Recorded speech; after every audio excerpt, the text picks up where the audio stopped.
Hi friends, Noida में एक और प्री लॉन्च प्रोजेक्ट आ चुका है रेजिडेंशियल कैटेगरी के अंदर और प्रोजेक्ट का नाम है एक्सपीरियन एलिमेंट। ये सेक्टर 45 नोएडा में लोकेटेड है और एक्सप्रेस वे के साथ इसकी कनेक्टिविटी काफी बेटर है। इसमें आपको 3 एंड 4 BHK अपार्टमेंट्स के ऑप्शंस मिलेंगे। गाइज, आपने एक बात गौर की यहाँ पे कि 3 एंड 4 BHK अपार्टमेंट्स के ऑप्शंस मिलेंगे।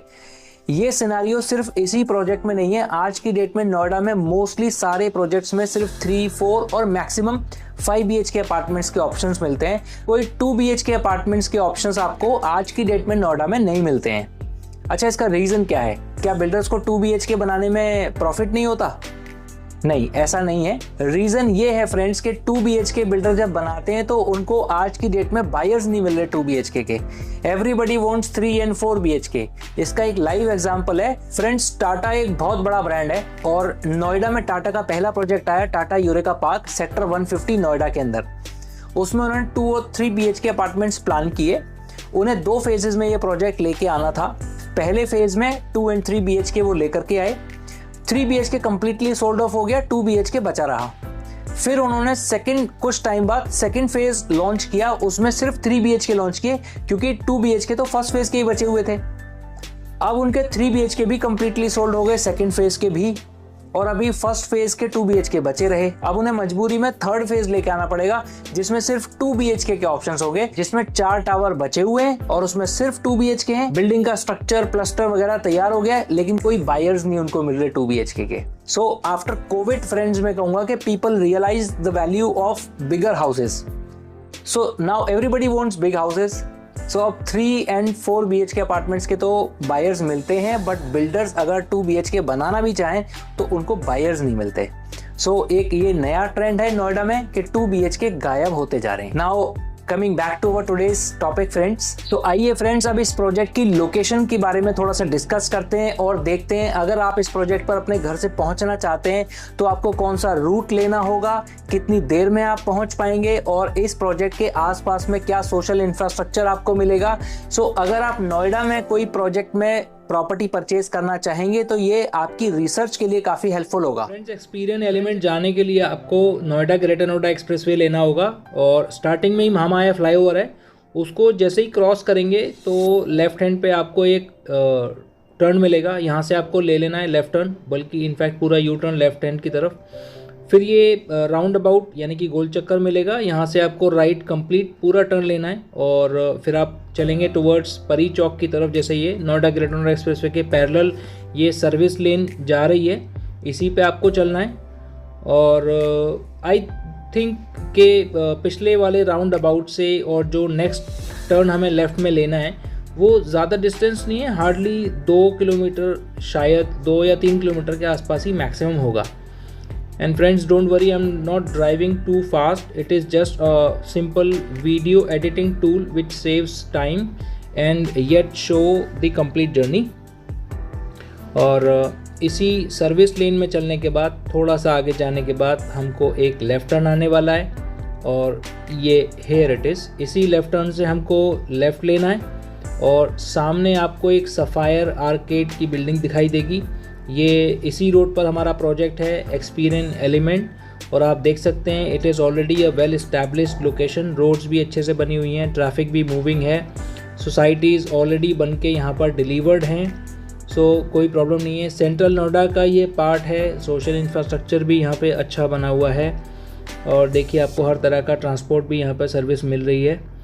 बस जस्ट अब यहाँ से राइट में देखेंगे तो ये रहा, दिस इज़ द लैंड और ये 2 साइड ओपन कॉर्नर प्लॉट है। लेफ्ट हैंड पे हमारे एक्सपीरियन एलिमेंट का प्रोजेक्ट है, ये अभी लैंड है। फ्रेंड, जब भी आप कोई घर लेने के बारे में सोचते हैं तो कुछ नेचुरल क्वेश्चंस आपके माइंड में जरूर अराइज होते होंगे, जैसे कि उस घर के आसपास में कोई अच्छा स्कूल तो है ना बच्चों की एजुकेशन के लिए, कोई अच्छा हॉस्पिटल तो है ना, कभी इमरजेंसी पड़ गई तो, मेट्रो स्टेशंस, मॉल्स, रेस्टोरेंट्स, ये सारी चीजें आप जरूर चेक करना चाहते हो। और रियल एस्टेट में इसको एक टर्म दिया गया है सोशल इंफ्रास्ट्रक्चर। सो फ्रेंड, जब भी आप कोई घर लेने के बारे में सोचें तो उसके आसपास का सोशल इंफ्रास्ट्रक्चर चेक करना कभी ना भूलें। अब क्योंकि एक्सपीरियंस एलिमेंट को हम कवर कर रहे हैं तो इसका सोशल इंफ्रास्ट्रक्चर तो हमने नेचुरली ऑलरेडी एक्सप्लोर किया हुआ है और वो हम आपको इस वीडियो में बताएंगे। फ्रेंड्स, इस प्रोजेक्ट का जो सोशल इंफ्रास्ट्रक्चर है वो मैं आपको मिनट्स में बताऊंगा, बिकॉज नोएडा के बारे में एक बात बहुत ही प्रचलित है कि यहाँ पर जितना डिस्टेंस होगा किलोमीटर्स में उतने ही मिनट आपको लगेंगे उसको कवर करने में। लाइक अगर नोएडा में आपको एक जगह से दूसरी जगह 5 किलोमीटर जाना है तो आपको 5 ही मिनट लगेंगे। अगर आपको 7 किलोमीटर जाना है तो आपको 7 ही मिनट लगेंगे। जाम के बारे में बात नहीं कर रहा हूँ, बट जनरली ये ट्रेंड है नोएडा में और आप कभी भी इसका लाइव टेस्ट कर सकते हो। सो कुछ क्लोज और इंपॉर्टेंट लैंडमार्क्स के बारे में मैं बात करूंगा। Golf course 7 minutes, film city 10 minutes and Noida stadium 12 minutes. Metro stations like Botanical Garden 10 minutes, Okhla Bird Sanctuary 10 minutes and Sector 18 का जो मेट्रो स्टेशन है वो 12 minutes. Some important schools are at a close distance like Parkways 5 minutes, MET University 5 minutes, MET International School 5 minutes and Lotus Valley International School 10 minutes. Some very good malls are at a very close distance from this project like Sky Mark 1 5 minutes, Garden Galleria 12 minutes, GIP Mall 12 minutes and Mall of India, the biggest mall of Noida, is 13 minutes only. And some important hospitals like Kailash Hospital is at a distance of 15 minutes, JP Hospital 15 minutes and Felix Hospital only 20 minutes. So this project has got a very good social infrastructure because this is already a well established location. It lies in central Noida, so builder को land भी काफ़ी costly पड़ी होगी because ये काफ़ी अच्छी location पे है, वेल एस्टैब्लिश्ड लोकेशन पर है।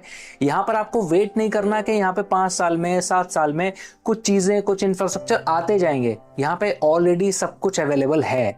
सो नाउ चलते हैं अब अपने नेक्स्ट पैरामीटर के ऊपर, which is very important before buying any properties, builder background. तो अब कुछ बिल्डर बैकग्राउंड के बारे में बात करते हैं friends. Experian is a 100% FDI funded real estate developer backed by Experian PTE Limited Singapore, which is an real estate investing arm of $2.5 billion 80 Holdings Limited. 80 Holdings के कुछ और भी businesses हैं like construction, oil and gas, renewable energy and asset management. So construction और asset management तो इनका core है और इसी से एक्चुअली बायर को फर्क पड़ता है कि कंस्ट्रक्शन की क्वालिटी अच्छी होनी चाहिए जिसमें वो प्रोजेक्ट में फ्लैट बुक कर रहा है और उसकी पोजेशन के बाद में मेंटेनेंस अच्छी होनी चाहिए जिसे एसेट मैनेजमेंट भी कहते हैं। सो बाकी सेल में तो कोई प्रॉब्लम आज की डेट में नोएडा में आती ही नहीं है। ब्रांड अच्छा होना चाहिए, प्रोजेक्ट तो एक दिन में बिक जाता है। जैसे कि एस टेरा का अभी लॉन्च हुआ था, 750 यूनिट एक दिन में बिक गए थे। जितने कैंसिलेशन भी हुए वो भी सेम डे बिक गए। सस्टेनेंस में कुछ भी नहीं बचा। सो आज की डेट में नोएडा में क्वालिटी प्रोजेक्ट होना चाहिए, बिल्डर अच्छा होना चाहिए, सेल की कोई प्रॉब्लम नहीं आती। वो टाइम चला गया जब 5 साल तक प्रोजेक्ट बन रहा है और 5 साल तक बिक रहा है। आज की डेट में बिल्डर को बनाने में प्रोजेक्ट तो 3 से 4 साल लग सकते हैं, लेकिन बेचने में सिर्फ 1 दिन लगता है। सो एक्सपीरियन इंडिया में 2006 में आ गया था, इसको 18 साल हो चुके हैं। इन्होंने अपने कुछ प्रोजेक्ट्स गुड़गांव में, लखनऊ में और अमृतसर में बनाए हैं। इनके प्रोजेक्ट्स की लिस्ट मैं आपको स्क्रीन पे देता हूँ, आप इसको रिसर्च भी कर सकते हैं। सो फ्रेंड्स, एक छोटा सा ब्रीफ लेते हैं इस प्रोजेक्ट का। ये प्रोजेक्ट 4.7 एकर्स लैंड पार्सल के ऊपर में बन रहा है। कॉर्नर की लैंड है। टोटल 320 अपार्टमेंट्स हैं जिसमें से 160 इन्होंने लॉन्च किए, ऑलमोस्ट 50% लॉन्च कर दिए। सिर्फ 2 ही टावर इस प्रोजेक्ट के अंदर में बन रहे हैं, तो ये थोड़ा सा अच्छी चीज़ है। बिकॉज अगर हम कंपेयर करें कि कल्पतरु विस्ता जो 128 में प्रोजेक्ट बन रहा है उसमें ऑलमोस्ट 2 एकड़ का प्रोजेक्ट है और सिर्फ 2 टावर है, तो लैंड पार्सल कुछ कम बचेगा, उनके पास ओपन एरिया कम बचेगा। यहाँ पे ऑलमोस्ट 5 एकड़ के अंदर में 2 टावर है, तो लैंड एरिया इनके पास कॉमन एरिया काफ़ी बचेगा, तो ये एक अच्छी चीज़ है। और स्टिल प्लस 40 इनकी हाइट रहेगी टावर की। एक फ्लोर पर 4 अपार्टमेंट्स रहेंगे और 5 लिफ्ट रहेंगी। अगेन ये भी एक बहुत अच्छी चीज़ है। 4 अपार्टमेंट्स एक फ्लोर पर और 5 लिफ्ट्स, ये मैंने अभी तक नोएडा में देखा नहीं। अगर आपने कहीं देखा हो तो प्लीज़ मुझे कमेंट बॉक्स में बताइएगा। सो इससे क्या होगा कि आपका जो वेटिंग पीरियड है लिफ्ट लॉबी के अंदर वो बिल्कुल मुझे लगता है कि 0 हो जाएगा, क्योंकि 5 लिफ्ट बहुत होती हैं एक टावर के लिए, तो इतना भी यूज़ नहीं होगा। रेजिडेंशियली तो यूज़ है, कौन सा कमर्शियल है। Total car parkings are 800 plus. So आप मान सकते हो कि 320 अपार्टमेंट्स हैं तो 2 कार पार्किंग तो हर फ्लैट को मिल जाएगी और 160 अपार्टमेंट्स ऐसे भी होंगे जिनको 3 कार पार्किंग मिल सकती है। सो सफिशिएंट नंबर ऑफ पार्किंग्स हैं इस प्रोजेक्ट के अंदर में। अब टाइपोलॉजी की अगर बात करता हूँ तो 3 और 4 BHK अपार्टमेंट्स हैं। 3 BHK का जो साइज़ है 3000 स्क्वायर फीट है और 4 BHK का साइज़ है 3500 स्क्वायर फीट। जो प्राइस इनका अभी चल रहा है 16,700 BSP है इनका, और फर्स्ट 120 यूनिट्स के लिए है ये प्राइस, उसके बाद में शायद प्राइस बढ़ा देंगे। पेमेंट प्लान इनका 30-40-30 है। अगेन ये भी एक अच्छी चीज़ है बिकॉज मोस्टली प्रोजेक्ट्स में आपको CLP प्लान मिलता है, तो CLP में भी आपसे 30% तो फर्स्ट 90 डेज में ही बिल्डर ले लेता है। उसके बाद वो कहेगा कि मैं अब एक्सकेवेशन करूंगा और एक्सकेवेशन में 10% आपसे फिर लूंगा, फिर ग्राउंड फ्लोर पे लूंगा, 5th फ्लोर पे लूंगा। अब गॉड नोज ये CLP प्लान्स अप्रूव कौन करता है बिल्डर के? जब तक 50% पैसा आपकी जेब से चला जाता है तो साइट पे सिर्फ 20% काम होता है, और जब तक 50% काम साइट पे होता है तब तक आपकी जेब से 90% पैसा जा चुका होता है। अब थैंक गॉड के रेरा आ चुका है और एस्क्रो अकाउंट बन चुका है, सारा पैसा आपका एस्क्रो अकाउंट में रहेगा। अगर आप वाइट में देंगे सारा तो वो एस्क्रो अकाउंट में ही रहेगा और वो साइट पे ही उसका 70% खर्च होगा। अगर ये रेरा ना आता ना अब तक तो बिल्डर बगल वाला प्लॉट खरीद चुके होते, और आप साइट पे जाते कि भाई साहब मेरी बिल्डिंग क्यों नहीं बन रही? वो बिल्डर कहता है यार हमने साइड का प्लॉट खरीद लिया, बगल वाला प्लॉट खरीद लिया, अब आपका बड़ा प्रोजेक्ट बनेगा, आप टेंशन ना लो, बहुत बढ़िया। अब जो है ना व्यू इसका जो है प्रेजेंटेशन बहुत अच्छी बनेगी और वैल्यू बहुत बढ़िया होगी। फिर आप बोलोगे कि यार हमारी बिल्डिंग कब बनेगी? तो बिल्डर कहता है कि बगल वाला प्लॉट अभी लॉन्च करूंगा और उससे जो पैसा आएगा आपकी बिल्डिंग बना दूंगा। फिर आप पूछोगे यार फिर उनकी बिल्डिंग कैसे बनेगी? फिर कहेगा उसके बगल में एक और प्लॉट खरीदूंगा, जब उसे सेल करूंगा तो उनकी बिल्डिंग बना दूंगा। ऐसे आम्रपाली ने किया था, 35 प्लॉट्स उसने एक साथ खरीद लिए थे, एक एक करके, और फिर क्या हुआ, मंदी आ गई और फ्लैट बिकना बंद हो गए, पैसा आना बंद हो गया, तो सारा प्रोजेक्ट सारे के सारे ठप हो गए, कंस्ट्रक्शन सबकी बंद हो गई। अभी भी बहुत होगी बंद पड़ी। तो थैंक गॉड के रेरा आ चुका है और अब ये चीज़ें नहीं हो सकती है, तो बहुत अच्छी चीज़ है ये। तो कंस्ट्रक्शन आपका टाइम से हो जाएगा, कोई प्रॉब्लम नहीं है। But coming back to this payment plan, ये 30-40-30 फिर भी एक अच्छा प्लान है बिकॉज 30% आप अभी देते हो एनीवे। अगर CLP भी होता तो 30% आप 90 डेज में दे ही देने वाले थे, तो 30% अपफ्रंट देते हो आप, फिर आपको ब्रीदर मिलता है कम से कम। टॉप स्लैब पे वो आपसे सुपर स्ट्रक्चर पे लेगा 40%, जिसमें कम से कम 2 साल लगेंगे, और उसके बाद पोजेशन रहेगा 30%, जिसमें अगेन 2 साल लगेंगे। अगर 4 साल पूरे प्रोजेक्ट में लगते हैं तो 30 आपने अभी दिया, 30 2 साल बाद दिया, 40 2 साल बाद दिया, और 30 फिर आपने पोजेशन पे दे दिया। तो ये एक it gives you some kind of a breather, तो ये एक अच्छा पेमेंट प्लान है। सो फ्रेंड्स, अब तक आपने प्रोजेक्ट की साइट लोकेशन समझ ली, बिल्डर का बैकग्राउंड समझ लिया, हमने प्राइसेस के बारे में बात की, हमने साइजेस के बारे में बात की, हमने पेमेंट प्लान के बारे में बात की। Now what kind of a project it is going to be is equally important to know. What kind of a lifestyle and what kind of amenities you are going to enjoy in this project after possession, it is even more important to know. So अब चलते हैं इस project के USPs के बारे में, unique sales points के बारे में और उनके बेनिफिट्स के बारे में। सो इस प्रोजेक्ट में एक्सपीरियंस इज क्लेमिंग दैट उन्होंने कुछ ऐसे फीचर्स बनाए हैं जो कि अभी तक नोएडा में नहीं आए हैं और नोएडा में फर्स्ट टाइम है, और ऐसे एक दो नहीं है, काफी सारे फीचर्स है। सो आइए इसको देखते हैं और एग्जामिन करते हैं। So first for Noida, first EV charging station. EV cars आजकल काफी ट्रेंड में है और फ्यूचर में भी काफी होने वाली हैं बिकॉज वो काफी इकोनॉमिकल होती हैं। सो अगर ऐसे में आपके पास एक ऐसा अपार्टमेंट है जिसमें एक EV चार्जिंग स्टेशन है आपका पर्सनल, आपकी पार्किंग के अंदर, सो नथिंग लाइक इट, आप एडवांस फ्यूचर के लिए प्रिपेयर्ड हैं। So it's good to have. So next is pickleball court. ये मैंने नोएडा स्टेडियम में तो देखा है बट अभी तक किसी रेजिडेंशियल सोसाइटी में नहीं देखा। सो it's good.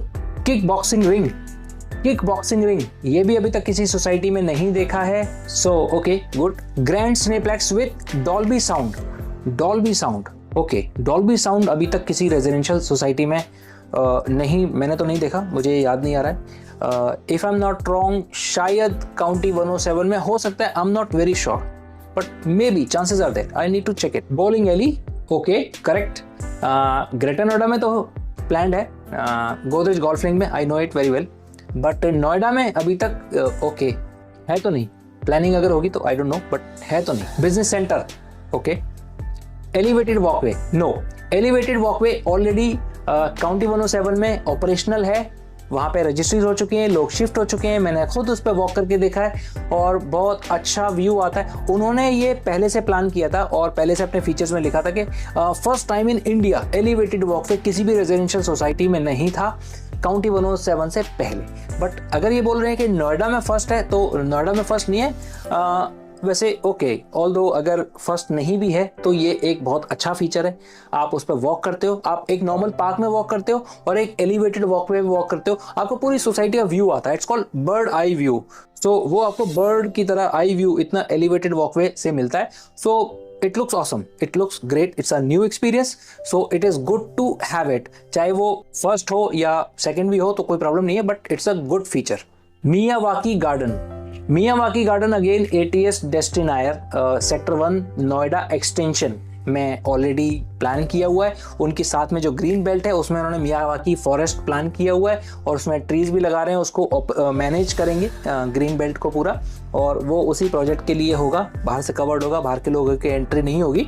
So Miyawaki forest तो ऑलरेडी प्लान्ड है और एक्सपीरियंस से पहले डिलीवर हो जाएगा, बिकॉज ATS डेस्टिनायर तो काफ़ी पहले से चल रहा है, कंस्ट्रक्शन का काम चल रहा है, तो पहले से डिलीवर होगा और ये प्रोजेक्ट अभी लॉन्च हुआ है। सो ये लेट होगा, बट अगेन वही है कि ठीक है फर्स्ट नहीं है, बट मियावाकी गार्डन में जो ट्रीज होते हैं उनसे ऑक्सीजन बहुत अच्छी आती है। So it's a good to have feature. Cascade, अब I don't know which kind of a cascade they're talking about, but waterfall तो नोएडा में बहुत पहले से ATS विलेज में था, और क्लियो काउंटी के अंदर भी जो कैस्केडिंग स्विमिंग पूल है, 5 level cascading swimming pool already है। अब I don't know which kind of a cascade they are talking about, so we will see in the future। Active pet park, अब पेट park तो कई सारी societies में है, like parks laureate के अंदर में है 108 सेक्टर में, बट एक्टिव पेट पार्क क्या होता है आई डोंट नो। अब आगे देखेंगे कैसा बना के लेके आते हैं ये, तब पता चलेगा। अब कुछ और भी इंपॉर्टेंट फीचर्स हैं जो कि फर्स्ट फॉर नोएडा तो नहीं है, बट हाँ इंपॉर्टेंट फीचर फॉर बायर्स जरूर हैं। जैसे कि ये सिग्नल फ्री फ्रॉम दिल्ली है। सो अगर आप दिल्ली से आते हैं इस प्रोजेक्ट के लिए तो आपको कोई रेड लाइट नहीं मिलने वाली। सो आप मान सकते हो कोई जाम नहीं मिलेगा, रेड लाइट नहीं मिलेगा, सीधा आप इस प्रोजेक्ट पे आ जाएंगे। So connectivity wise it is a very good feature. दूसरा ये सेंट्रल नोएडा के अंदर में है, तो जो कि ऑलरेडी एक वेल एस्टैब्लिश्ड लोकेशन है नोएडा में, everybody knows. Low density project है ये, गृहा अप्रूव्ड ग्रीन बिल्डिंग है। क्लब हाउस 32,000 स्क्वायर फीट का है, जो कि 320 फैमिलीज के लिए बहुत बड़ा है।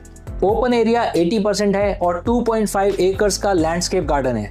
थीम इस प्रोजेक्ट की 5 एलिमेंट्स है, जो नेचर के फायर, एयर, इस तरह के जो 5 एलिमेंट्स होते हैं उनके ऊपर है। ग्रेड A कॉन्ट्रैक्टर होगा इस प्रोजेक्ट के अंदर में, तो कंस्ट्रक्शन काफ़ी फास्ट और क्वालिटी वाइज भी अच्छी होने वाली है।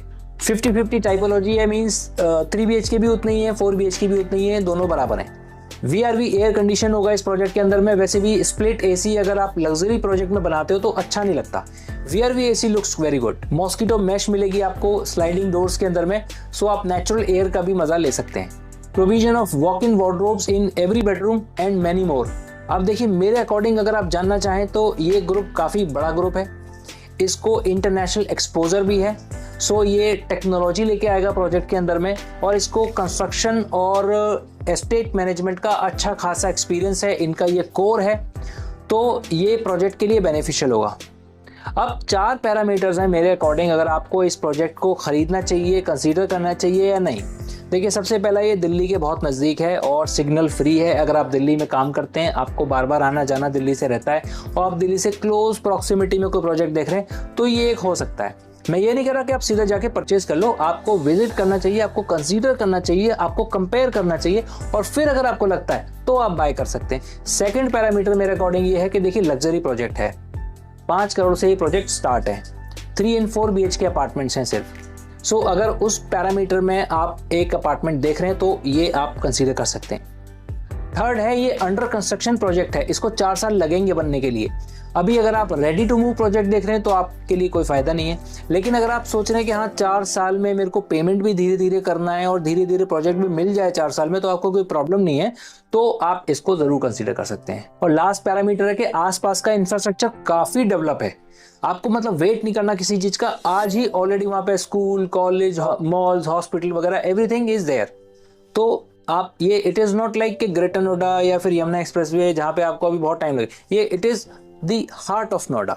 तो आपको आज ही सारी चीज़ें मिल जाती हैं, और हम तो बात करें 4 साल बाद की। तो ये 4 पैरामीटर अगर आपको सूट करता है तो आप विजिट कर सकते हैं, कंपेयर कर सकते हैं और फिर कंसीडर कर सकते हैं, और आपको लगता है तो आप परचेज भी कर सकते हैं। So friends, finally if you want to buy a property in this project, we can get connected. and I want to tell you about the 5 services I'm offering with my consultancy services. First, I'll get you the best negotiated price from the builder. If you find a better pricing than me during the transaction, then I'll guarantee that I'll pass on all the brokerage that I'll get from the builder to you. Second, I can help you selecting the best Vastu friendly inventory for you, because I have read many books about vastu और मैंने बहुत सारी buildings का, बहुत सारे apartments का वास्तु अपने सामने प्रैक्टिकली कराया है इंडस्ट्री लीडर्स से, और खुद भी सीखा है और किया है vastu. So I can help you in selecting the vastu friendly inventory for you. This is I am pretty sure about.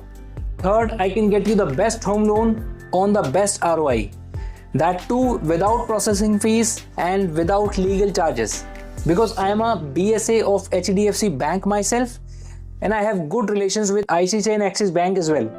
So you do not need to deal with 2 people, one for property, one for home loan. You get all your solutions at one place. Fourth, I guarantee you an exit. If you buy a property from me and you want to exit that property after a certain period of time or any time, I guarantee you exit within 2 months. I have a good network in the industry and I have appropriate marketing setup to do that. Fifth, I can help you in finding a best interior designer. I have a network of 25 interior designers who are practically working in every segment, affordable to luxury to ultra luxury. So I believe one of them will absolutely suit you.